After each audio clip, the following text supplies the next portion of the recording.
Rain pressed against the glass like 1,000 quiet confessions. The city glowed beneath, blurred and restless, every window another life moving forward. Ethan Vale stood barefoot in his penthouse, and the refrigerator hum was the only thing that reminded him he was still inside a world that kept running without him. A glass of whiskey waited on the marble counter, amber trembling in the dim light.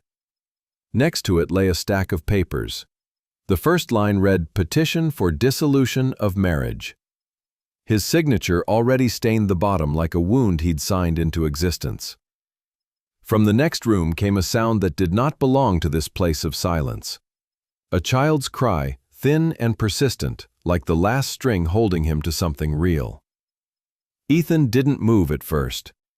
His hand hovered over the glass, his reflection split between the whiskey and the window.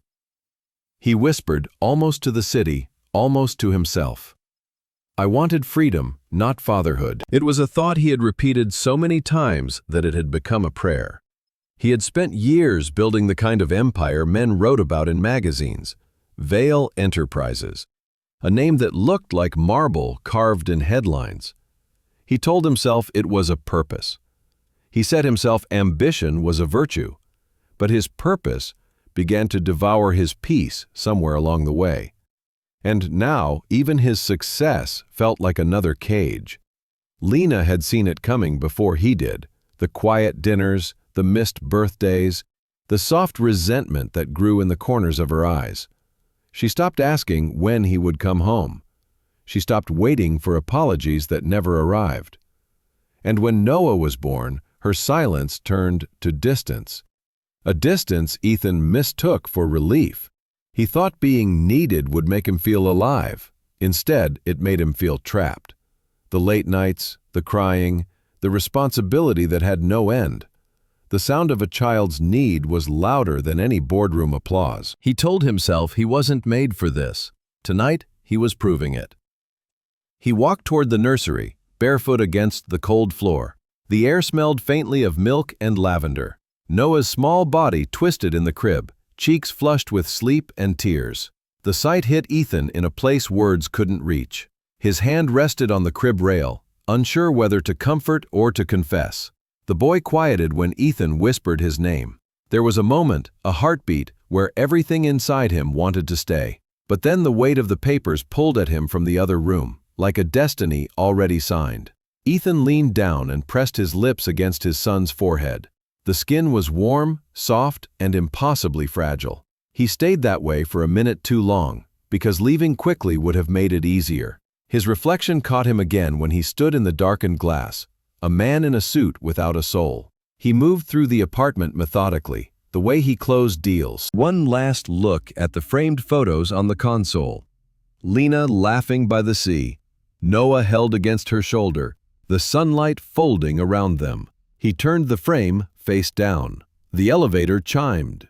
Down in the lobby, the doorman greeted him with a quiet nod. Ethan returned it without a word. Outside, the rain had thickened into a curtain, each drop cutting through the glow of streetlights. His driver opened the door of the black sedan. "Airport, sir?" Ethan hesitated. He wanted to say, "Nowhere." He wanted to go back upstairs. But he only said, "Yes." As the car slid into the wet streets, he watched the city smear itself against the window. The skyline was a heartbeat of glass and ambition, pulsing like it didn't care who it broke. He thought of Lena now, probably sitting in the dim kitchen, tracing the signature he had left on that document. She would not cry, not tonight. She had cried enough for both of them years ago. At a red light, Ethan caught his reflection again. The man staring back looked older than 35. His eyes were the color of storms. He took a slow breath and reached into his coat pocket. There was a photo folded so many times that it had begun to fray at the edges. Lena is holding Noah in the hospital, the baby's hand gripping her finger. Ethan's hand is visible only at the edge of the frame, like an afterthought. He turned it over. On the back, Lena had written one line. "Someday, you'll have to choose what freedom really means." The car moved again. The rain kept falling. He thought of the deals waiting for him in Singapore, the investors, the next round of funding. He thought of the silence that would greet him there, clean and hollow. He thought of Noah's breath against his shoulder just minutes ago. Freedom. The word began to sound like exile. When the car reached the airport terminal, the driver opened the door again. Ethan stepped out into the rain without covering his head. The cold soaked through his shirt, and for the first time in months, he felt something that wasn't control. Inside the terminal, the world was bright, efficient, and anonymous. People rushed past him, chasing departures and arrivals, their lives measured in gates and destinations. Ethan moved slowly, each step heavier than the last. At the counter, he placed his passport on the desk. The clerk smiled mechanically. Destination? He hesitated. For a second, he wanted to say home. But home was a place he had already signed away. He said Singapore. When he reached the gate, he sat by the window, watching planes rise and vanish into clouds. His phone buzzed with a message from his assistant about tomorrow's meeting. Another buzz followed, this one from Lena. He stared at the screen. Just 2 words. We're done. He didn't reply. There was nothing left to defend. The boarding call echoed through the hall. Passengers stood, gathering their bags, moving toward the jet bridge, like ghosts following light. Ethan stayed seated until the last group was called. Then he rose, every step pulling him further from the sound of his child's cry, further from the man he could have been. As the plane lifted into the night, he closed his eyes. The city below turned into a sea of lights, small and unreachable. He told himself this was freedom, but when the flight attendant asked if he wanted another drink, he shook his head. The glass on the tray reflected his face again, the exact reflection that had followed him all night, the same eyes that had watched a child fall asleep without a father. Ethan leaned back, the engine's hum filling the void inside him. Outside the window, the rain became stars, scattered and distant. He wondered if Noah would remember his voice. He wondered if freedom would ever feel like anything other than leaving. The sun in Singapore was sharp enough to slice the sky. Ethan Vale stepped out of the glass building, where his new office stood like a mirror of everything he had lost. The humidity pressed against his skin, and he could almost feel the weight of the city trying to claim him, to convince him that success was still salvation. It had been 3 years since the night he left. 3 years of numbers and contracts, of people shaking his hand and calling him a visionary. Vale Enterprises had doubled in size, his name printed in magazines praising his discipline and hunger. Every room he entered smelled of power and ambition. Every morning started before dawn and ended long after the city went quiet. He told himself he was free. Freedom, he had learned, was not a quiet thing. It was a noise that never stopped. Meetings that filled every empty hour, lights that never went off, voices that praised him until he forgot how to listen. He built luxury walls around himself so high that even guilt could not climb over. Yet in the silence between deals, when the phone stopped buzzing, he heard it again. The slight echo of a cry that belonged to a life he had chosen to abandon. Ethan lived in a penthouse that overlooked the ocean. The water looked endless, a sheet of silver that reflected nothing. Some nights, he stood by the balcony, whiskey in hand, imagining the sound of Noah's laugh, carried by the wind. It always faded before it reached him. He dated women whose names he never bothered to remember. They were beautiful, clever, alive, and gone before the sheets cooled. They loved his power, but not his silence.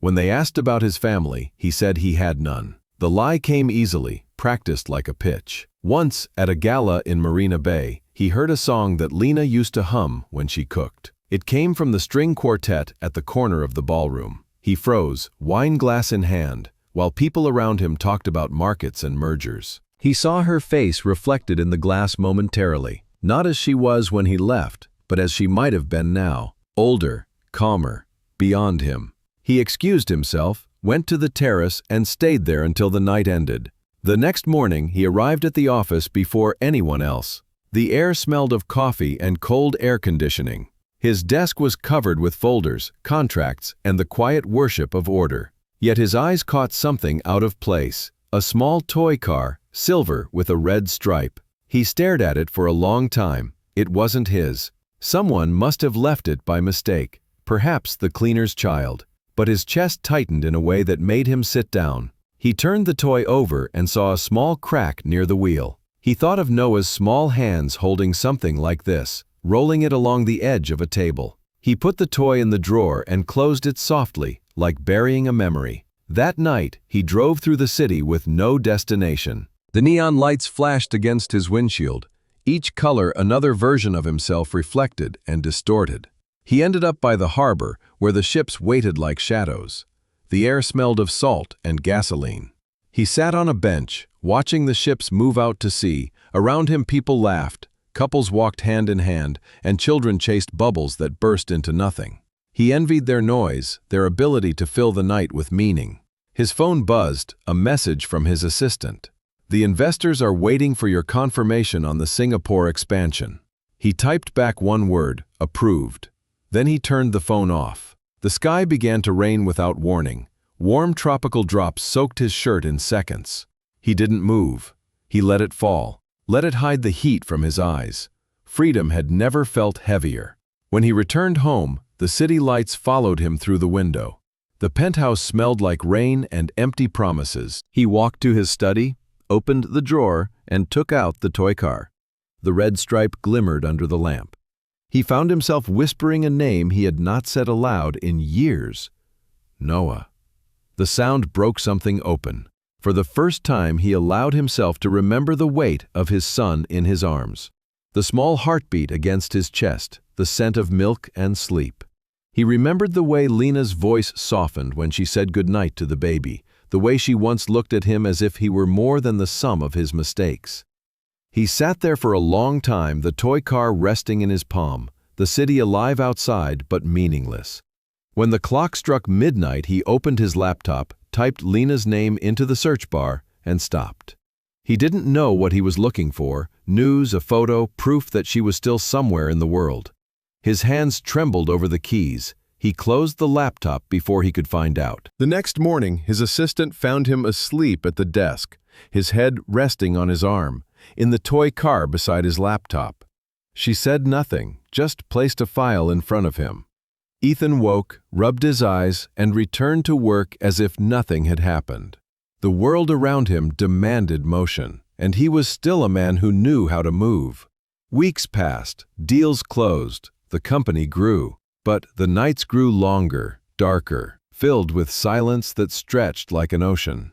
He stopped attending parties and stopped answering personal calls.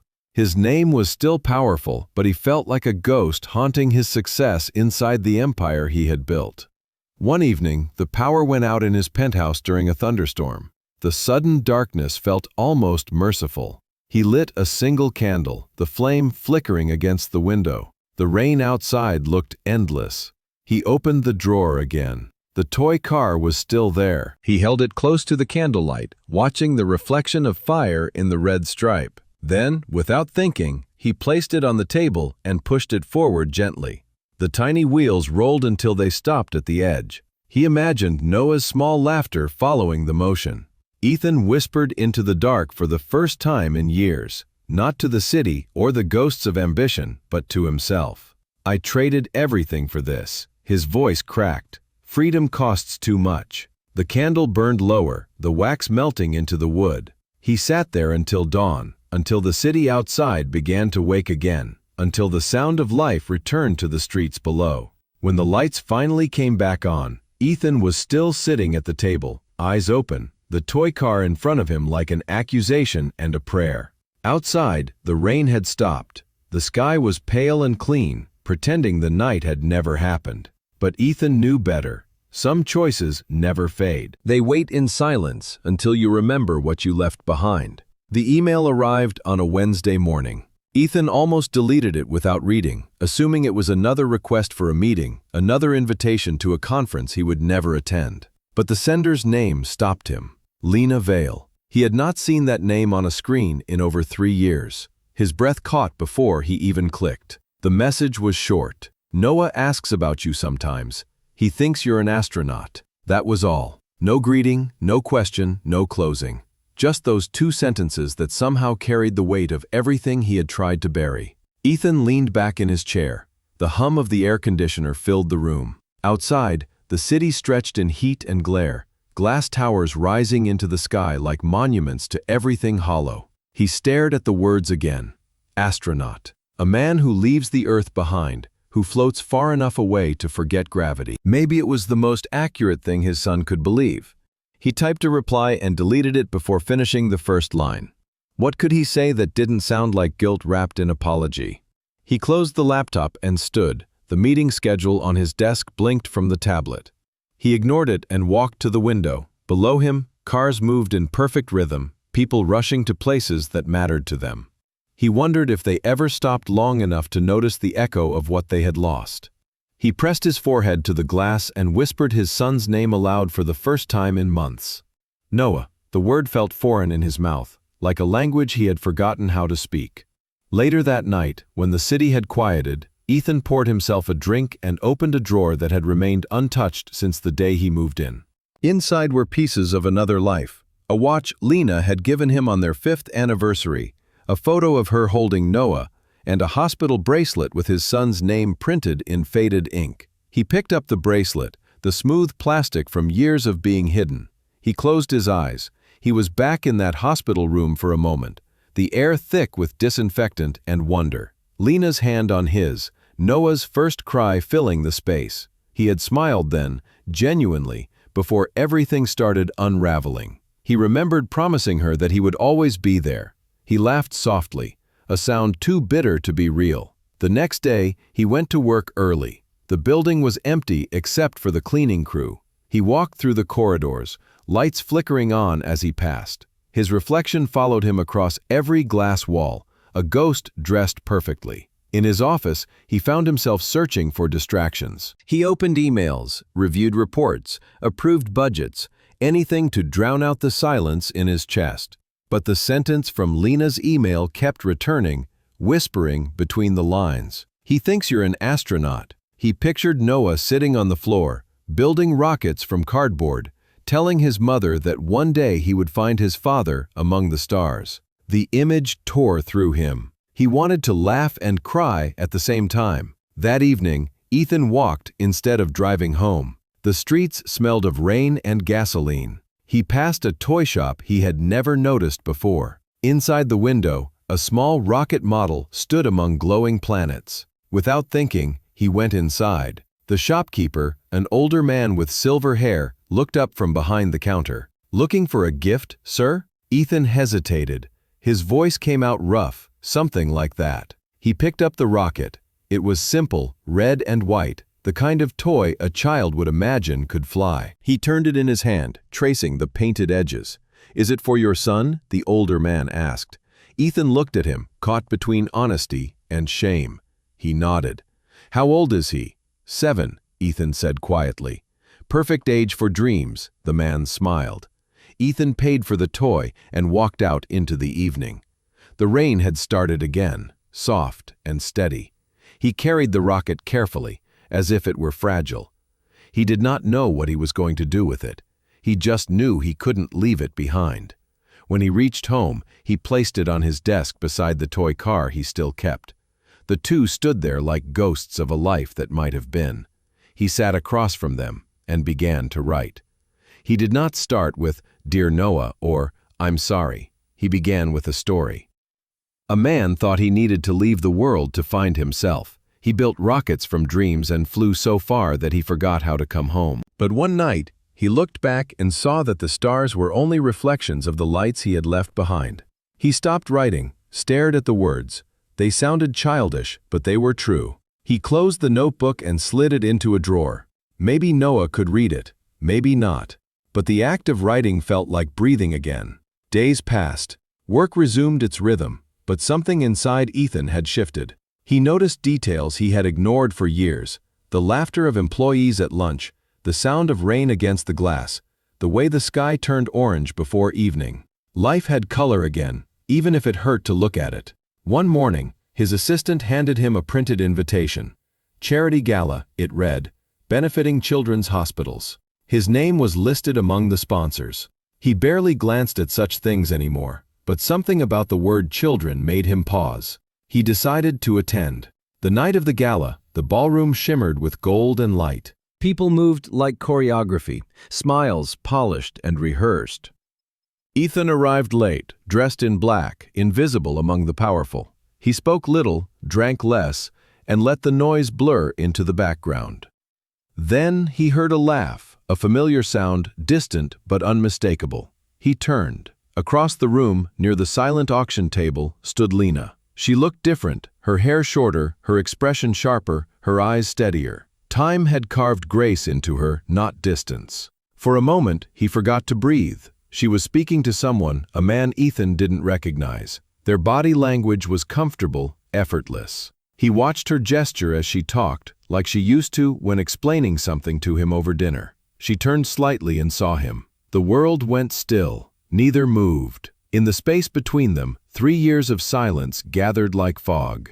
Lena gave the faintest nod, acknowledgement, not forgiveness. Then she turned back to her conversation. Ethan stayed frozen, the glass in his hand trembling slightly. He set it down, afraid it might shatter. Around him, laughter and music resumed as if nothing had happened. But inside, something had cracked open again.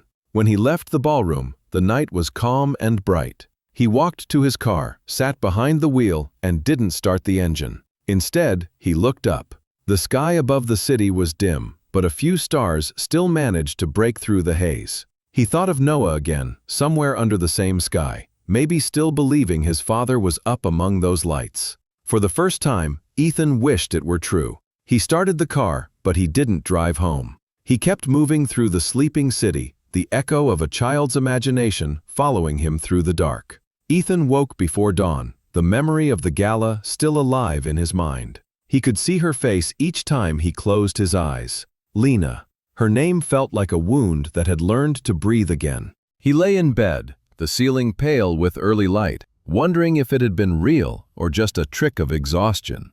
But the way her eyes had met his across the room was something no dream could replicate. It was not anger. It was not forgiveness. It was recognition.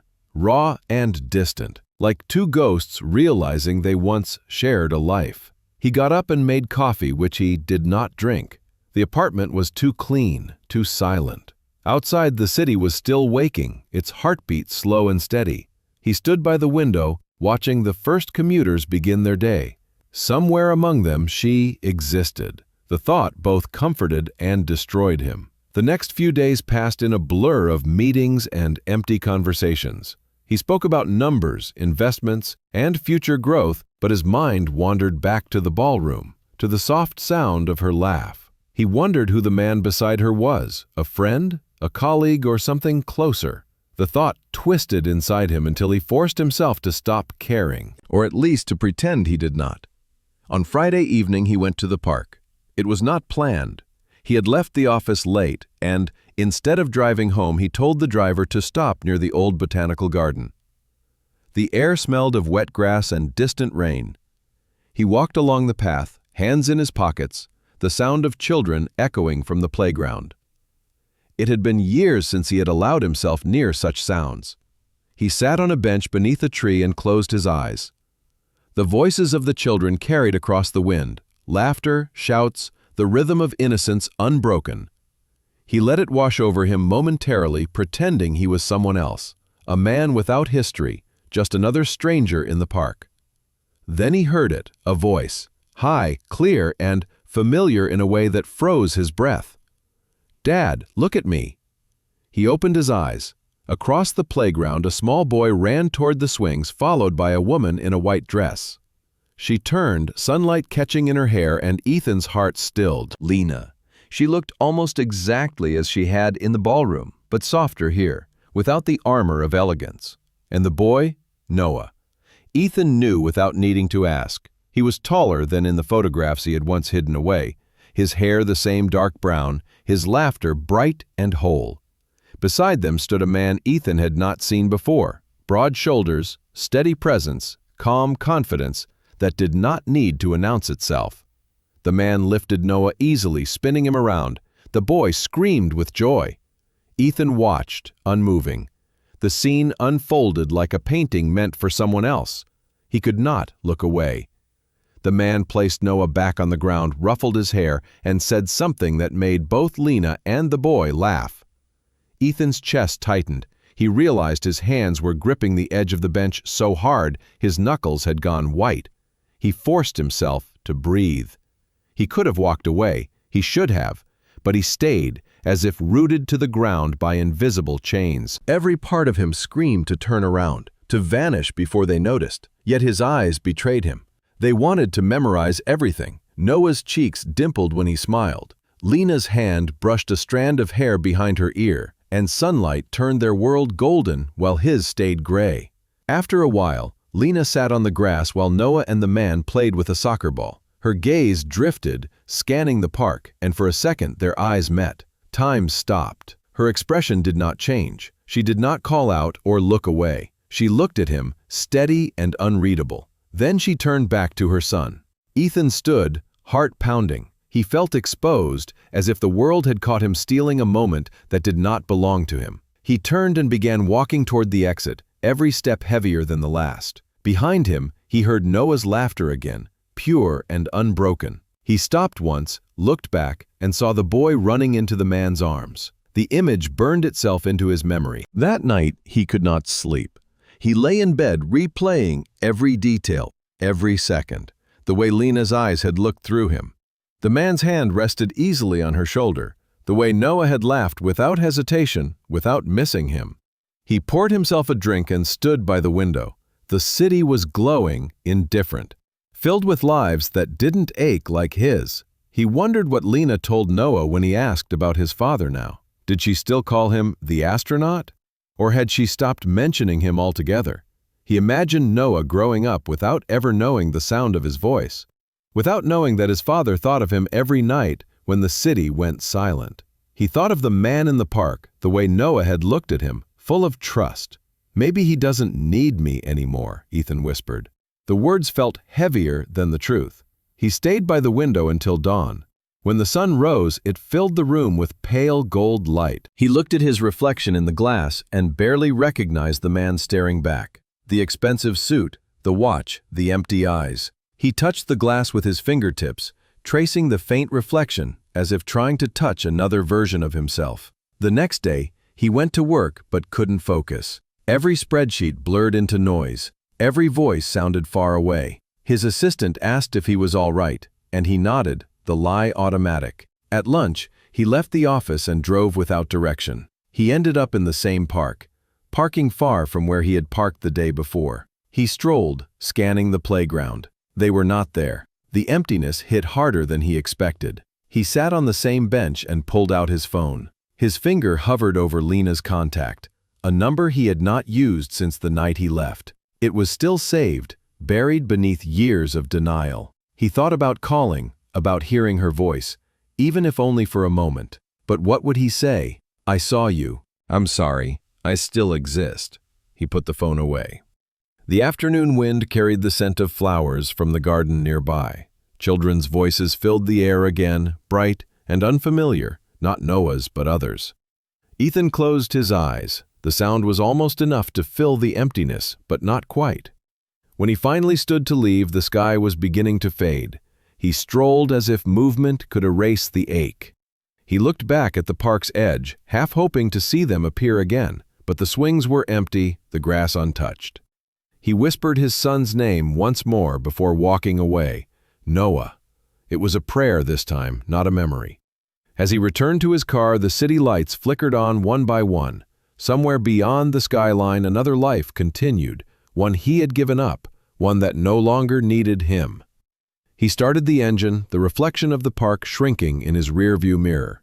The road ahead stretched wide and empty, the kind of freedom he once begged for and now feared. He drove into the night, the sound of a child's laughter echoing faintly in his mind, fading with every mile. Sunday mornings in Singapore had their own rhythm. The city slowed down just enough for Ethan to notice it breathing. He sat by the window of a small cafe between two streets that smelled of rain and roasted beans. The newspaper lay open before him, but his eyes did not follow the words. His coffee had gone cold. Across the street, the park was alive again. Children ran in circles, their laughter floating above the trees. Families filled the benches, parents calling names he didn't know. It should have been peaceful, but Ethan felt the familiar heaviness pressing against his chest. He had told himself not to come back here, yet every weekend, his steps led him to the same place, as if his heart had memorized the path his mind wanted to forget. And then he saw them again.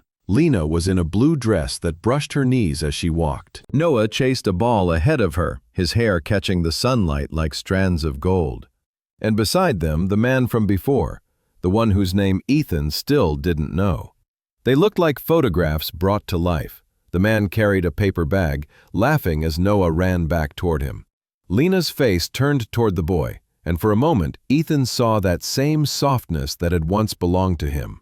But it wasn't his anymore. It belonged to this moment, to this life that had continued without him. The man crouched to Noah's level, helping him tie a loose shoelace. Noah leaned on his shoulder naturally, comfortably. The gesture was simple, ordinary, but it struck Ethan like a blade. He looked away, but their laughter carried across the street. He wanted to hate the man. He wanted to see arrogance, some flaw to hold on to. But there was none, only warmth. He stared into his coffee, his reflection warped by the dark liquid. He thought about the years it had slipped past him, the birthdays he had missed, the bedtime stories he had never told. He thought of all the mornings like this, where Noah had probably woken up to another man's voice saying good morning. When he finally looked up again, Lena and the man were sitting on the grass, their shoulders almost touching. Noah sat between them, holding a drawing pad, showing them something with pride. The man laughed, ruffling his hair, and Lena smiled. Ethan felt something close to grief but sharper. He realized it wasn't just sadness. It was envy mixed with shame. He had left and someone else had stepped in.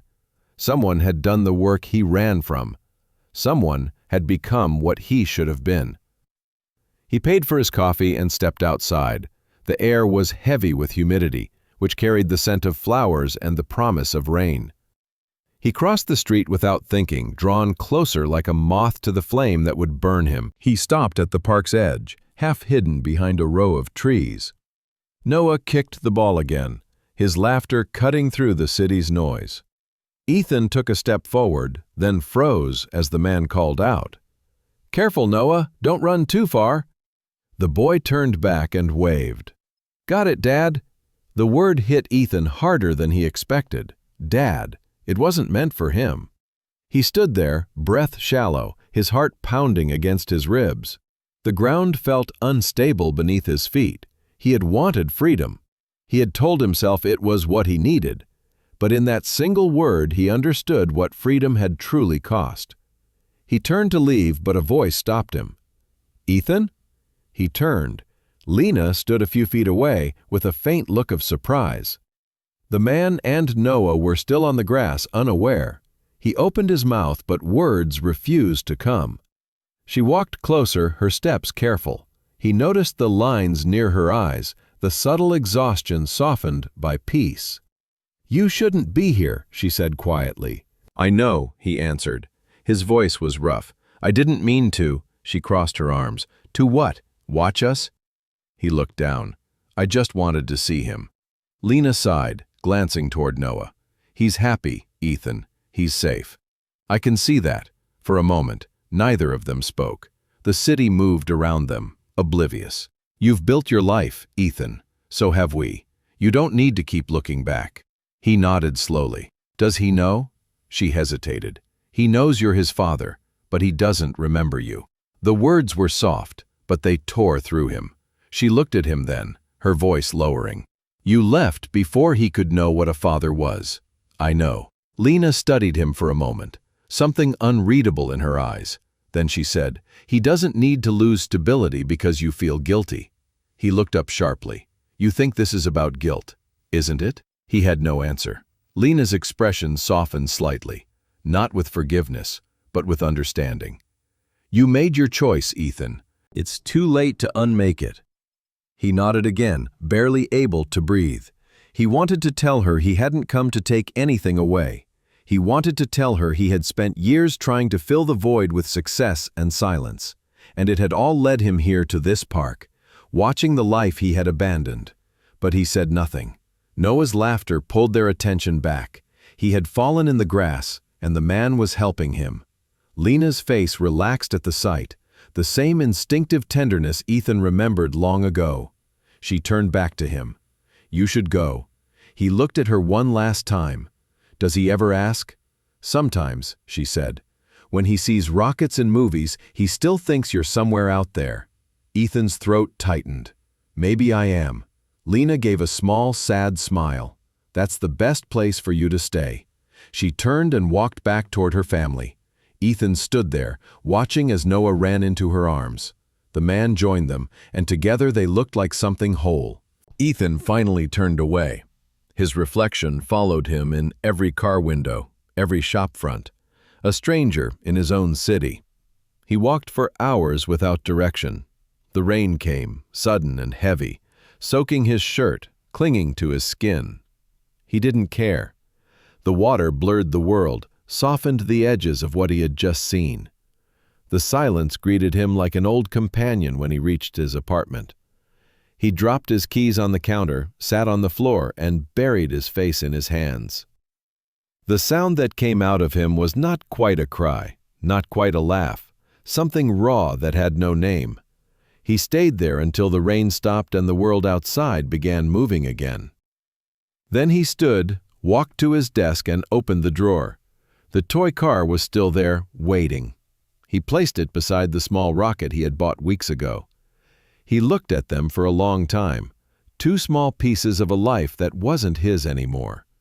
When he finally spoke, his voice was barely a whisper. "This may be what I deserve." The city lights flickered against the glass, silent witnesses to a man learning the price of his choices. And in that silence, Ethan understood something he had never dared to face before. Freedom without love was just another kind of cage. The nights had grown longer. Time seemed to stretch differently for Ethan now, heavy and deliberate, as if each second refused to pass without reminding him of what he had lost. He stopped going to the park, but could not stop thinking about it. Every time he closed his eyes, he saw Noah's laughter and heard his voice calling another man Dad. He began staying later at the office, though there was no real reason. The building emptied after 8, leaving only the soft hum of fluorescent lights and the distant sound of rain tapping against glass. The quiet felt like punishment, or maybe penance. On one of those nights, when the city outside was nothing more than a blur of wet light,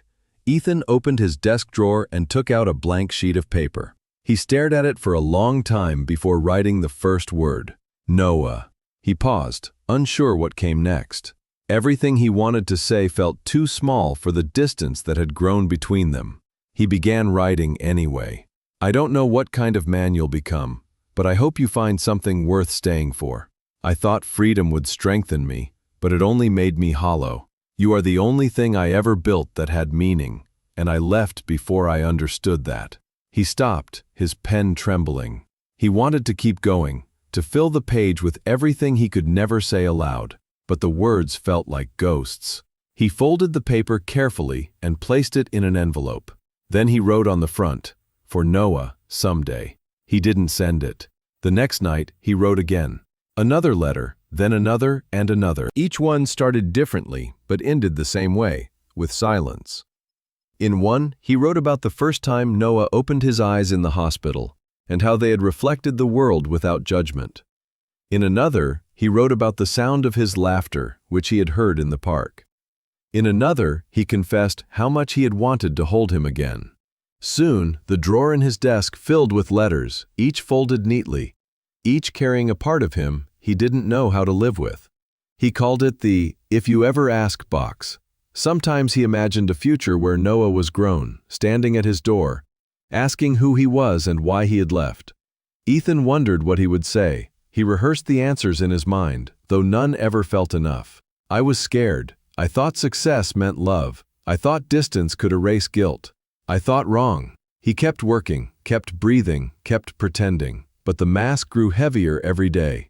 His company celebrated another record quarter. He smiled for photos, shook hands, and gave speeches about innovation and perseverance. The crowd applauded, cameras flashed, and he felt like the man he used to be. But the silence stripped it all away when he returned to his apartment. One evening, as the city thundered beneath another storm, he poured himself a drink and sat by the window. The reflection of lightning streaked across the glass, and he saw his face illuminated for an instant, a stranger staring back. He raised the glass but couldn't bring himself to drink. Instead, he opened the box of letters and read them one by one. His handwriting wavered, slanted, uneven. The first few lines of the first letter made his throat tighten. He read through the night. Each word felt like a confession whispered into the dark. By dawn, he was surrounded by open envelopes and pages covered in ink. He realized then that he wasn't writing to Noah anymore. He was writing to himself, to the man he should have been. At sunrise,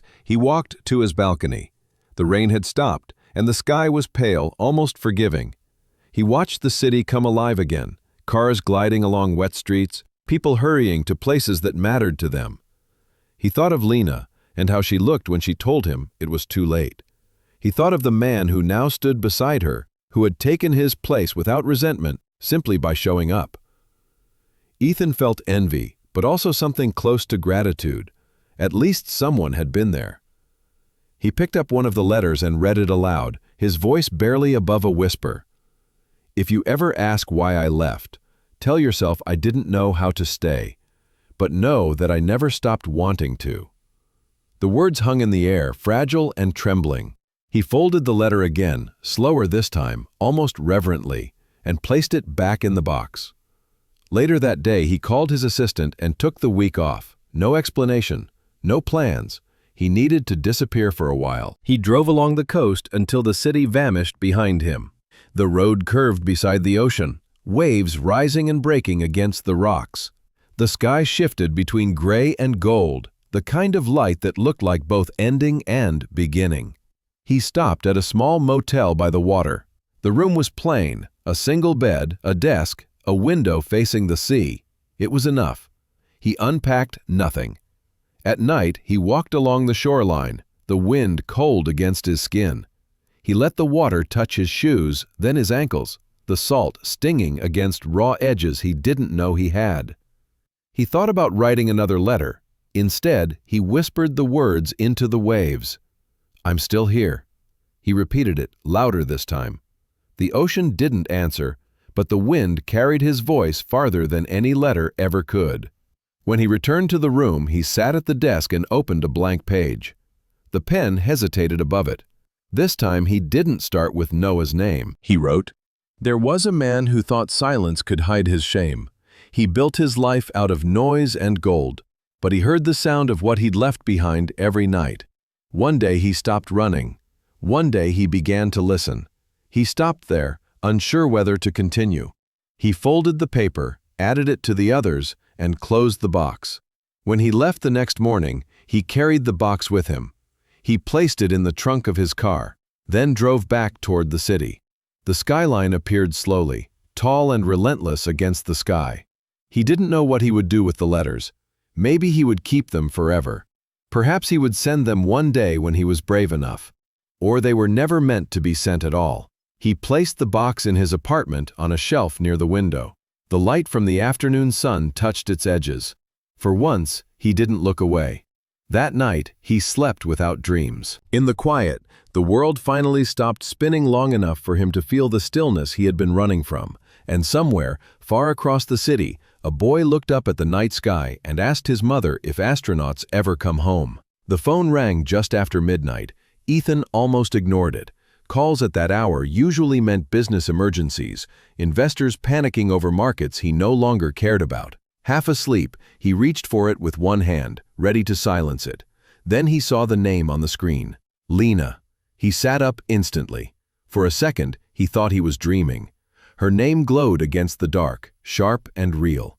He hesitated before answering. When he finally did, there was no sound at first, only the faint hum of static and the distant noise of rain. "Ethan," she said. Her voice was soft, breaking.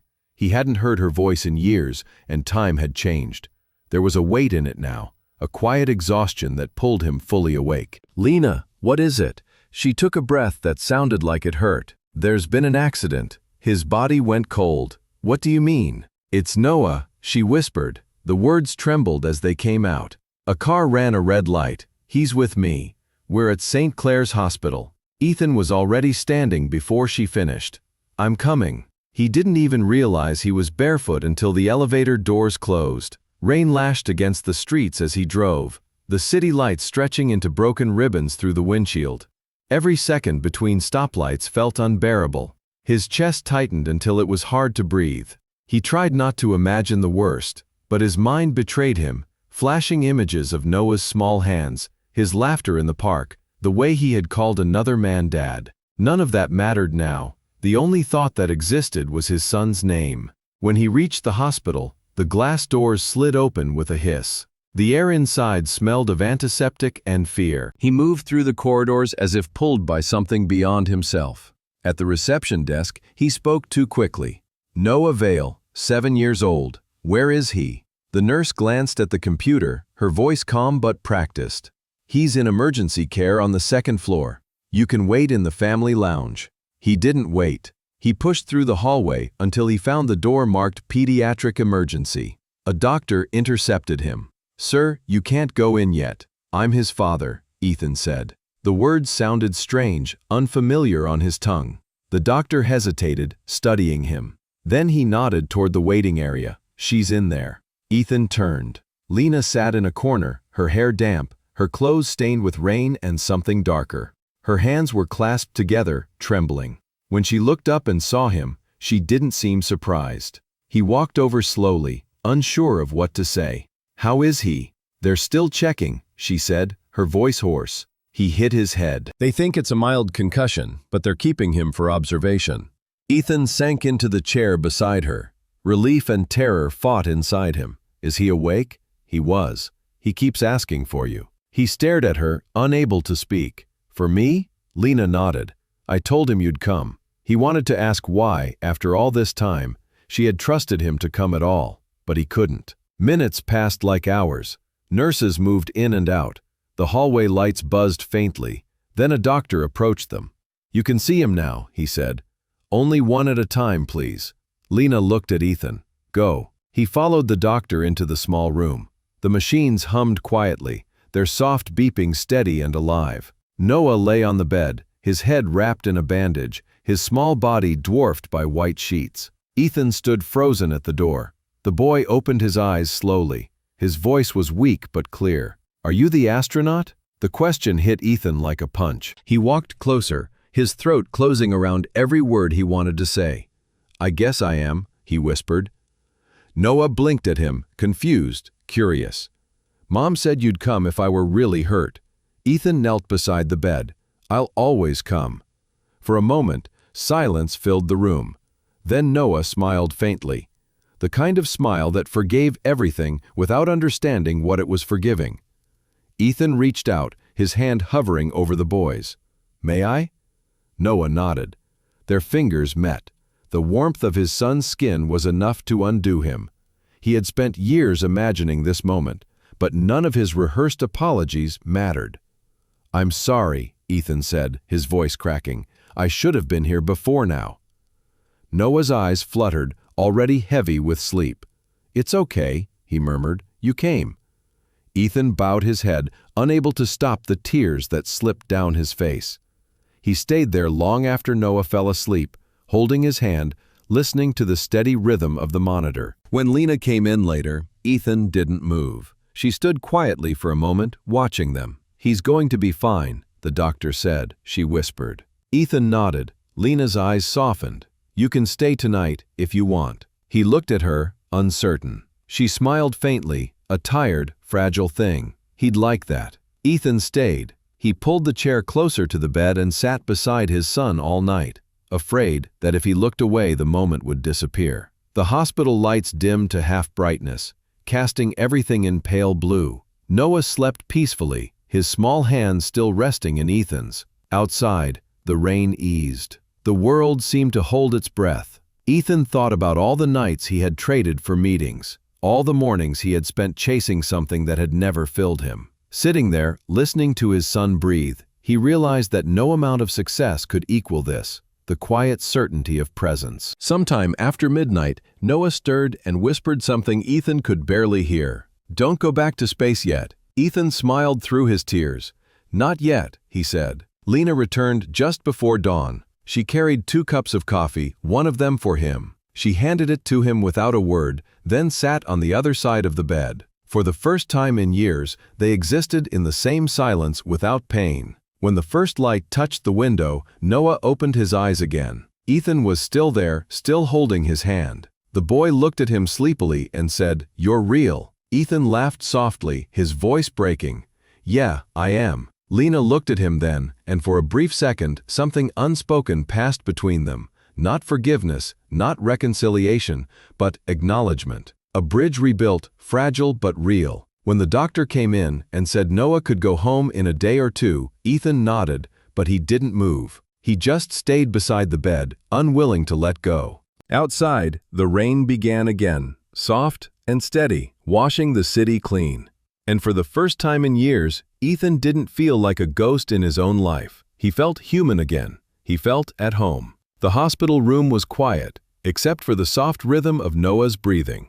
The beeping of the monitor had become a lullaby, steady and patient. The city outside was still dark, but faint traces of dawn had begun to brush the windows with silver. Ethan sat beside the bed, his hands clasped together, eyes fixed on his son's chest's slight rise and fall. He hadn't moved in hours. Every time he thought about standing, his body refused. He feared the night would dissolve and take Noah with it if he let go, even for a moment. Lena sat by the window. She had changed into a clean shirt from the hospital's spare supplies. Her hair was still damp from the rain.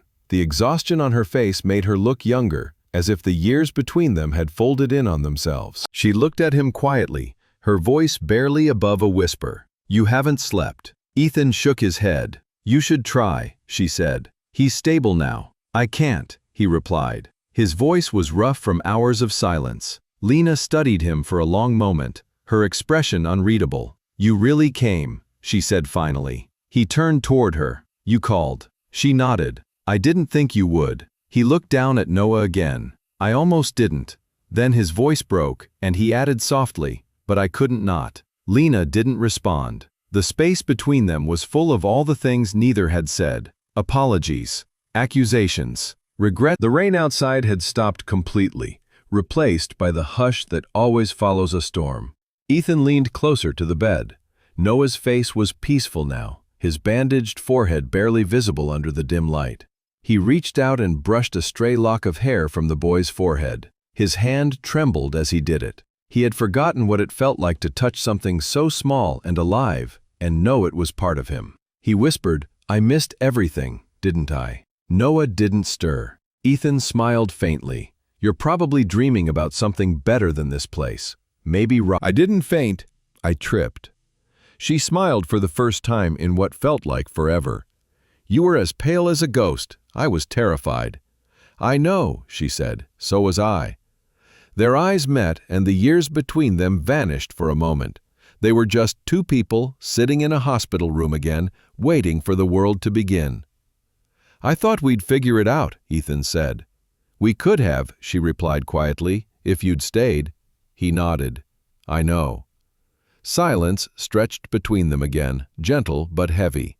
He wanted to tell her he'd spent years justifying his actions, that every excuse had turned to dust when he saw Noah in that bed. But the words wouldn't come. Instead, he said, "Thank you for calling me." Lena looked away, her fingers tightening around her coffee cup. "I didn't do it for you." "I know. I did it because he needed you." Ethan's voice softened. "And you didn't?" She hesitated. "I stopped needing you a long time ago." He nodded slowly, accepting it. The truth hurt, but it was clean. They both looked at Noah again. His small hand twitched in his sleep, and for an instant, Ethan imagined that he was reaching for him. He took the boy's hand gently and held it. Lena watched. Her expression softened. "He looks like you when he sleeps," she said. Ethan smiled faintly. "Poor kid." Lena chuckled. It was the first sound of warmth between them in years. When dawn finally broke, light spilled into the room, painting everything in gold. Noah stirred, his eyes fluttering open. "Hey, buddy," Ethan said softly. Noah blinked, confusion flickering before recognition. "You're still here. I told you I'd stay until morning." Noah smiled sleepily. "You didn't go back to space, not yet." Lena came to the bedside, her hand brushing Noah's shoulder. "How are you feeling, sweetheart?" Tired, Noah murmured, but not hurt. Good, she said, kissing his forehead. Ethan watched them, the tenderness between them, the ease from years he had missed. But instead of envy, he felt gratitude. They had built something stable, something safe.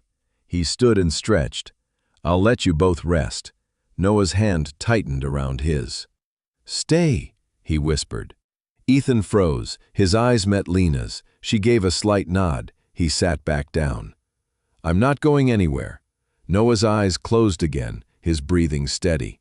When he was sure the boy was asleep, Lena spoke quietly. "He still believes you're an astronaut."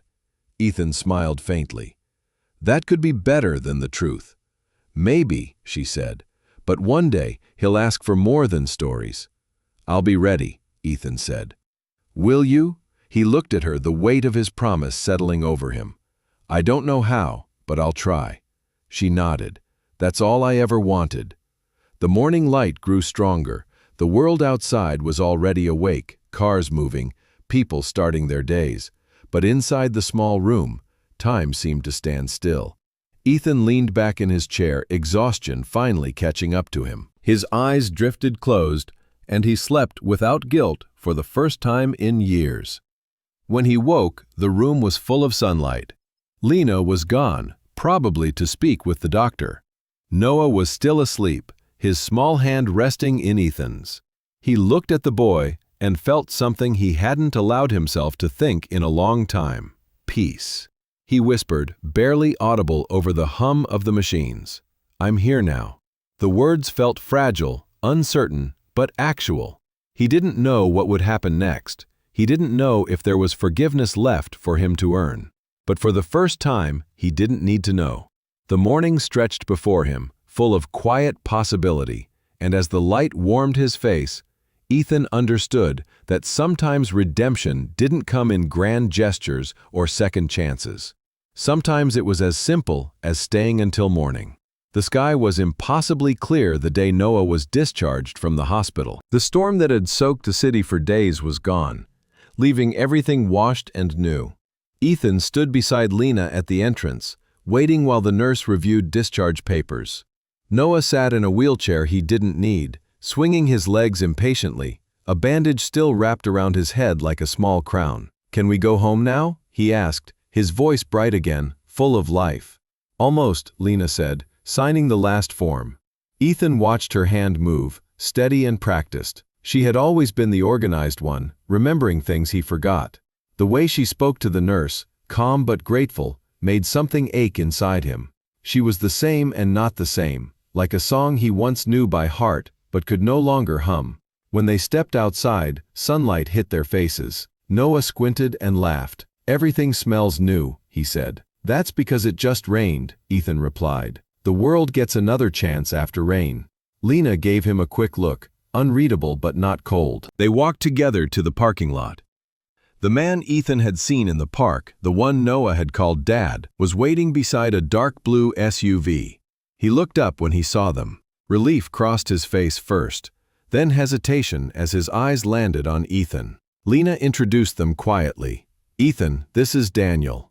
Daniel extended a hand. "At the park, we've met," he said with a small smile. Ethan shook his hand. "Yes, I remember." Daniel turned to Noah. "Ready to go home, champ?" Noah nodded eagerly. "Can Ethan come too?" The question landed like thunder in the still air. Ethan looked at Lena, waiting for her to answer. She hesitated, then knelt beside Noah. "Honey, Ethan has things to do." Noah frowned, but he stayed with me all night. Lena's expression softened. "I know, sweetheart. He'll visit soon. Right, Ethan?" Ethan nodded slowly. "Soon." Noah smiled, satisfied, and climbed into the car. As Lena helped buckle him in, Daniel stepped aside. He spoke quietly to Ethan. "He's a good kid. Strong." "I know," Ethan said. "You've done a good job." Daniel nodded once, his voice gentle. "He's lucky to have you both." Ethan almost laughed at the irony but stopped himself. Instead, he said, "Take care of them, always."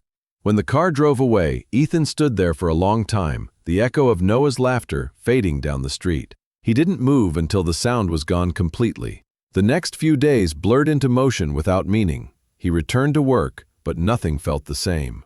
The meetings, the deals, the endless conversations about growth and expansion, they all felt hollow. The silence of his apartment pressed harder against him every night. He tried to fill it. He met old colleagues for dinner, accepted invitations he used to ignore, and smiled when people spoke about success. But the moment he returned home, the quiet returned too, heavier each time. He found himself replaying small moments in his mind. Noah's sleepy voice saying, "You came." Lena's quiet strength as she poured him coffee. Daniel's steady kindness. One evening, after another long day of pretending, he took out the box of letters. He had written none since the hospital. As he opened the lid, the faint smell of paper and ink greeted him like an old friend. He randomly unfolded one and read it under the lamp's soft light. If you ever wonder what kind of man your father was, know he was learning too late. He folded it back and stared out the window. The city lights shimmered below, beautiful and distant. He wondered what Noah was doing then, whether he was eating dinner or laughing at something Daniel had said. He didn't resent it anymore. He just wished he could see it once in a while. The following weekend, he found himself driving without a destination again. The road took him to the city's edge, to a small bookstore he and Lena had once visited. He hadn't been there in years. Inside, the air smelled of dust and paper. The owner recognized him immediately. "You used to come here with your wife, didn't you?" Ethan smiled faintly. "A long time ago." The owner tilted her head. "She used to buy those children's astronomy books, said your son loved them." Ethan walked to the shelf where those books were. They were still there, bright covers showing stars, planets, rockets. He picked one up. The title read, "The Boy Who Found the Sky." He bought it without thinking. That night, he wrapped the book in brown paper, wrote Noah's name, and mailed it. No note, no return address, just the book. Days passed. He didn't expect a response. He didn't need one. But one afternoon, an envelope arrived in his mailbox. The handwriting was uneven, large, and clearly a child's. Inside was a drawing.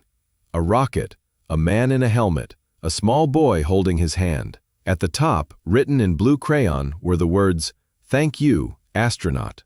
Ethan sat down, the letter trembling in his hands. He didn't cry, not this time. He just sat there, smiling through something that felt too big for words. Later that week, Lena called. Her tone was calm, but there was something softer in it now. "He got your book," she said. "I wasn't sure you'd tell him it was from me. I didn't have to, he knew." Ethan exhaled. "I'm glad he liked it. He's reading it every night. He says he wants to show you the pictures." Ethan smiled. "We can arrange that." Lena hesitated. "We can." For a few seconds, neither spoke. Then she said, "Daniel thinks it's good for him to know you. He's generous that way. He sounds like a good man." "He is." Ethan nodded to himself. "I don't want to make things complicated." "You won't," she said. "Just be present. That's all he needs." The call ended quietly, but the silence that followed felt different this time. It wasn't empty, it was open. The following Saturday, Ethan drove to the park again. He didn't know if they would be there, but when he arrived, he saw them on the grass. Noah chasing a soccer ball, Daniel sitting nearby, and Lena laughing as she clapped. When Noah noticed him, he froze briefly, then grinned and waved. Ethan waved back. "Play," Noah shouted. Ethan glanced at Lena, who nodded. He stepped onto the field, the sunlight warm against his skin. Noah ran toward him, ball at his feet. Ethan laughed and kicked it gently back. The sound of his laughter surprised him. It felt unfamiliar, like a language he was learning again. They played until the sun dipped low, until Noah was breathless and smiling. When it was time to leave, Lena said, "We'll see you next week." Ethan nodded, "If you'll have me." She smiled faintly. "He will." As they walked away, Noah turned and shouted, "Bye, astronaut." Ethan stood there, watching them go. For the first time, the space between them didn't feel like a wound. It felt like a bridge being built, one step at a time. He sat by the window again that night, but the city didn't seem so far away. The stars were faint, hidden behind the lights, yet he knew they were still there. He whispered into the night, not as a confession, but as a promise. "I'm not going anywhere this time." And somewhere in another part of the city, a boy dreamed of rockets and fathers who came home from space. Autumn came quietly, softening the edges of the city. The heat of summer had faded, replaced by cool mornings and the faint scent of rain on leaves. Ethan found himself walking more these days, taking routes that led nowhere. He passed families on park benches, couples holding hands, children chasing pigeons. Once he would have looked through them as if they were scenery. Now he watched. Now he noticed. He met Noah every weekend. At first it was awkward, small conversations, hesitant smiles, pauses that felt like miles. But slowly the space between them began to shrink. They found rituals, ice cream after the park, storybooks at the old bookstore. At age 7, Noah Vale always signs a new drawing involving rockets every week. Daniel was always there, and Ethan was grateful for that. The man carried himself with quiet strength, never intruding but never distant. He treated Ethan with respect and kindness. The first few times, that kindness cut more profoundly than hostility ever could, but eventually, Ethan learned to see it for what it was. Peace offered, not pity. One Saturday, while Noah was building a small rocket model under Daniel's supervision, Lena sat beside Ethan on the grass. The air smelled of pine and something faintly sweet. She wore a cream sweater, her hair pulled back loosely. "He's getting better at those," Ethan said, watching Noah attach the small fins to the rocket's body. "He has patience," Lena replied. "More than either of us ever did." Ethan smiled. "Maybe he gets that from Daniel." "Maybe." They sat in silence for a while. Children shouted in the distance. The sound of the wind brushed through the trees. Lena broke the quiet first. "He asks more questions now about you." "What does he ask?" "Suppose you're an astronaut if you're returning to live on Earth for good." Ethan exhaled softly. "What did you tell him?" "That you've landed," she said, smiling faintly, "that you're trying to learn how to stay." He nodded, his throat tightening. "I am. I can see that." Their eyes met briefly. There was no blame in hers anymore, only a calm from years of learning how to heal. "Do you ever think about the past?" he asked quietly. "Sometimes," she said, "but not to change it. To remember how far we've come." He looked down at his hands. "I spent so long running from the man I was. I didn't realize I'd become someone worse by trying to forget." Lena studied him for a moment. Then she said, "You're not that man anymore, Ethan. You've changed." He gave a small laugh. "Maybe, but I can't undo what I did." "No," she said softly, "but you can stop letting it define what comes next." Before he could answer, Noah called out, "Look, Mom. Look, Ethan." The small rocket shot into the sky, its red trail bright against the blue. It briefly touched the sun before drifting back down on a parachute. Noah laughed, running to catch it. Daniel followed close behind. Ethan stood, watching the boy jump up and down, triumphant. "That's the best launch yet," he said. Noah grinned. "You helped me with the paint." Lena looked at Ethan. "He remembers the small things. You should, too." That night, Ethan couldn't sleep. He sat at his desk, the box of letters still beside him. He opened it, expecting the familiar ache, but something felt different. The letters no longer looked like confessions. They looked like chapters of a story that was still being written. He pulled out a blank page and began to write. "Dear Noah." This time, he didn't stop. He wrote about the weekends, the rockets, the laughter. He wrote about mistakes that no longer ruled him, and the lessons that had replaced them. He wrote about love, the kind that doesn't leave and stays even when it hurts. When he finished, he didn't fold the letter. He left it open on the desk, the ink still drying, and sat there until the first light of morning spilled across the paper. Weeks passed. The meetings continued. The days moved forward, but Ethan felt steady for the first time in years. The weight of guilt hadn't vanished, but it had changed shape. It was no longer something that dragged him down. It was something that grounded him like gravity. One afternoon, Lena called. "There's something you should come to," she said. "What is it?" "Noah's school play. He's been talking about it for weeks. You should be there." Ethan felt a sudden rush of warmth in his chest. "I wouldn't miss it." The auditorium was small, filled with parents whispering and fanning themselves with programs. Ethan sat near the back. his heart pounding like he was about to walk on stage himself. When the curtain opened, he first saw Noah, dressed in silver cardboard and a helmet made from foil. The play was about explorers, about a boy who wanted to travel beyond the stars, but learned that home was the most significant discovery. Halfway through, Noah looked toward the audience. Their eyes met for a fraction of a second. Then Noah smiled, bright and certain, and clearly said his line. "Even astronauts come home sometimes." The crowd laughed softly, but Ethan couldn't. He just sat there, his throat tight, his eyes burning. When the play ended, the applause filled the room. Ethan stood with everyone else, clapping until his hands ached. After the show, in the chaos of hugs and photographs, Noah ran to him, still in costume. "Did you see me?" "I saw you," Ethan said, kneeling. "You were incredible." Noah grinned. "Mom said you'd come." "I'll always come," Ethan replied. Lena joined them, smiling. Daniel stood nearby taking pictures with his phone. The four of them together felt strange and natural at once. Later, when they walked out into the cool evening air, Lena turned to him. "He's proud of you, you know." Ethan shook his head. "He shouldn't be." "Maybe not yet," she said, "but he will be." Kids forgive faster than adults. Ethan looked up at the sky. The stars were faint, almost lost to the glow of the city, but he could still see them. He thought of all the years he had spent chasing light he could never reach, when the brightest thing awaited him on the ground. "Thank you, Lena," he said quietly. "For what?" "For not closing the door forever." She smiled. Some doors were never meant to stay locked. They said goodnight, and Ethan walked home alone. But it didn't feel like loneliness anymore. It felt like returning from orbit, gravity pulling him gently back where he belonged. That night, he opened the box one last time. He reread every letter, then placed them in an envelope marked "For when he's ready." He sealed it and stored it away. The stars outside his window flickered faintly through the city haze. He no longer looked at them as escape. He looked at them as reminders.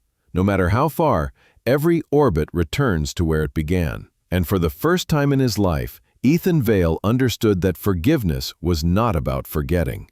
It was about staying. Winter arrived with quiet precision.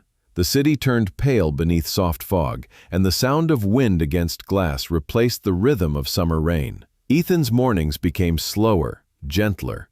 He had learned to wake without the rush of purpose, to let the day find him instead of the other way around. The world no longer felt like something he needed to conquer.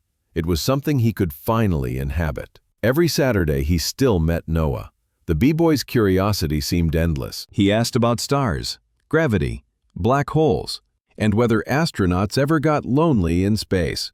Ethan tried to answer honestly without letting his voice tremble. He told Noah that even in the vast silence between worlds, people carried their connections like invisible threads.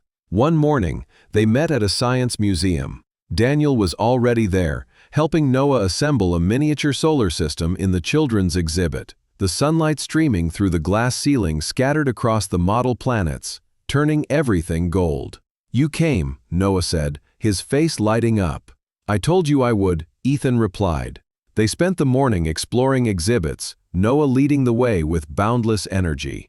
Daniel and Ethan followed side by side. Their pace was slower, and their conversation was easy. The strange tension that had once existed between them had thinned into something almost like friendship. After lunch, while Noah ran ahead to the rocket simulator, Daniel turned to Ethan. "You're doing well," he said quietly.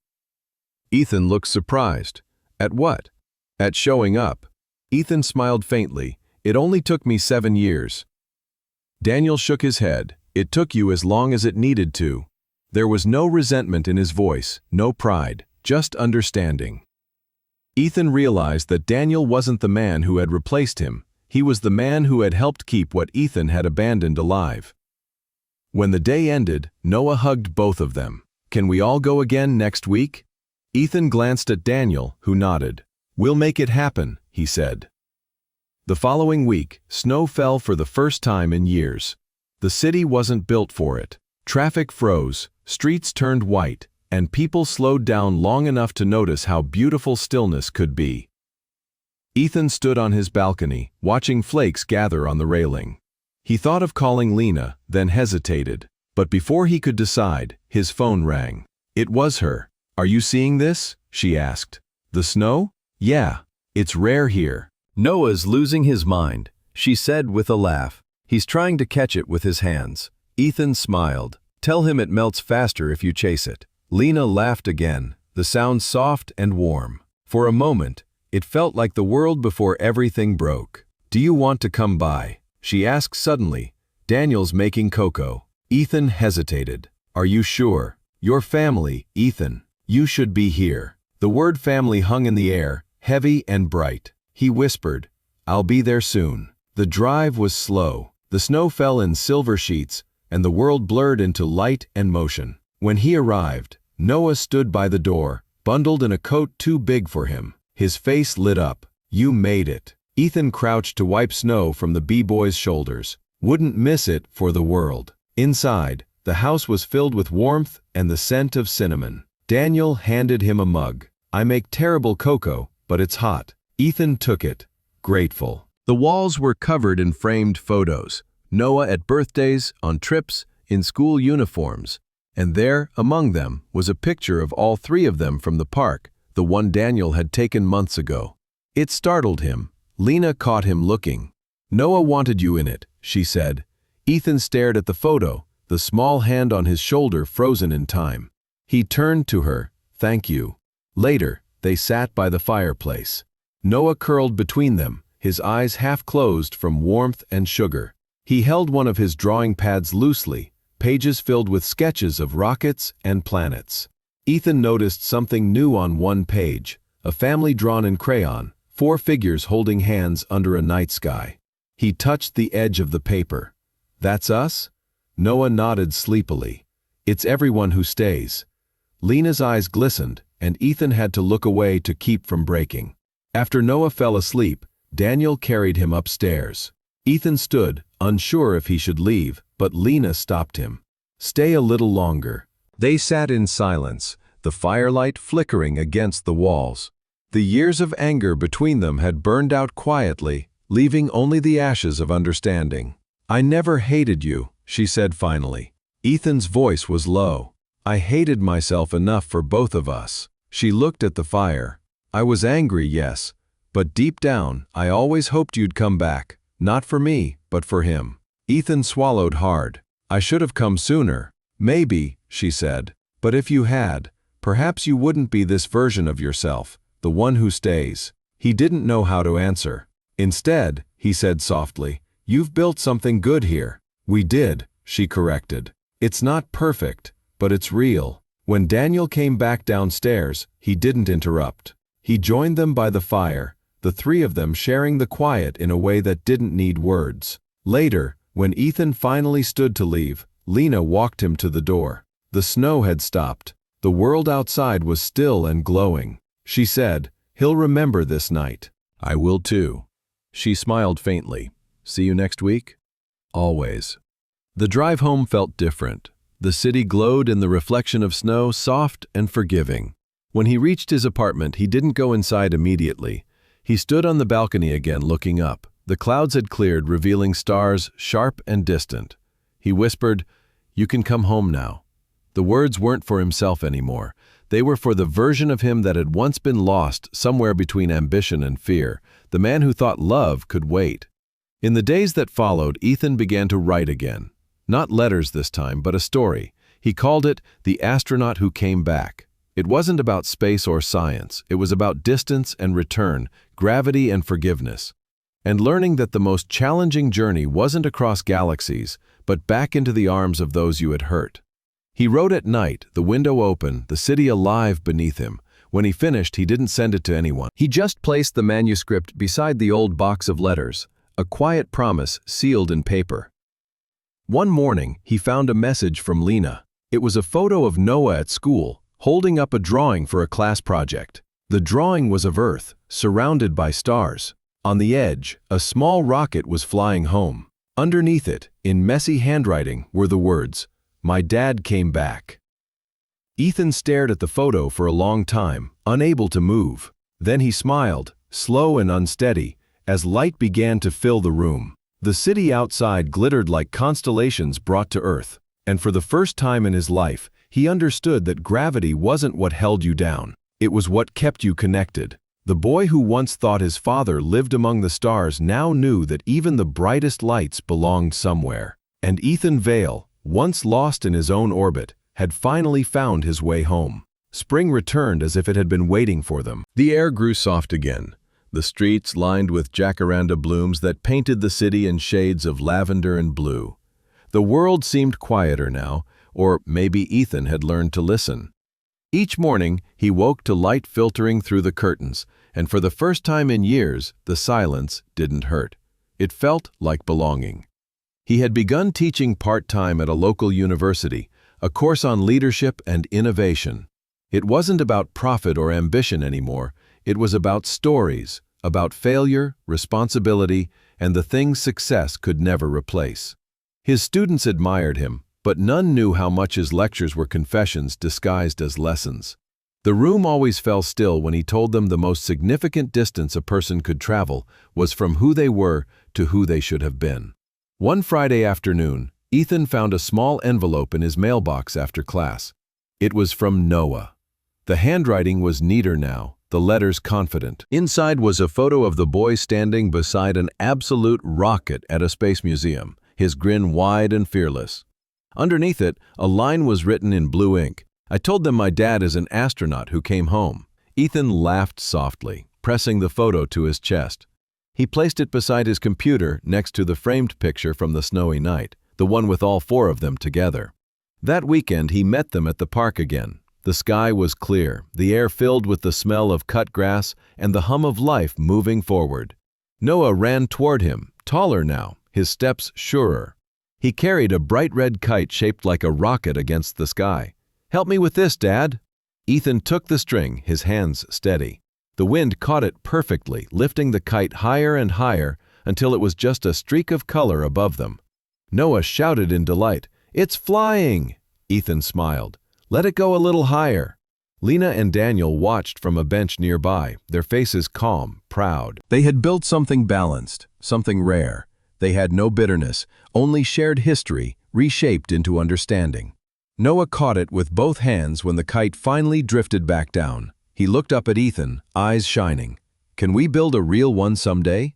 "Maybe we already are," Ethan said. Noah frowned, confused. "We are?" "Sure," he replied. "Every time you dream, and every time you come back, that's building something real." Lena smiled faintly at that, and for a moment, everything around them, sunlight, laughter, the wind, felt perfectly aligned.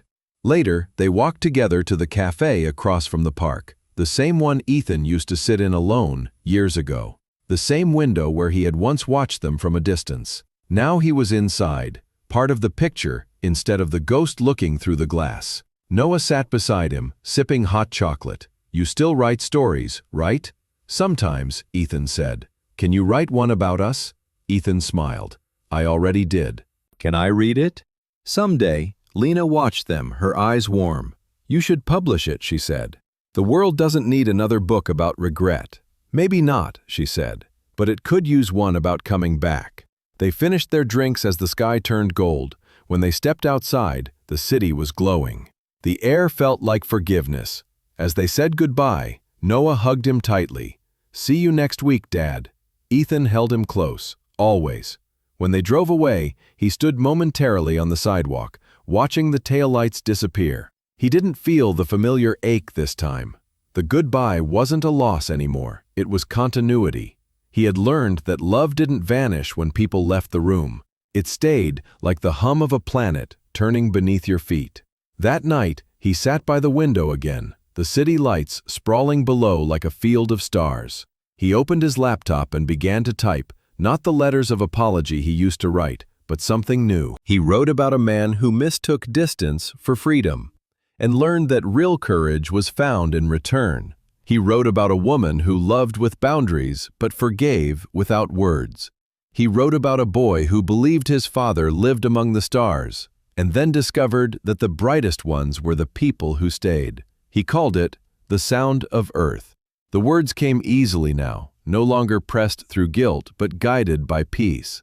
When he finished, dawn was rising outside. The world was quiet except for the faint song of morning birds. He closed his laptop and stepped onto the balcony.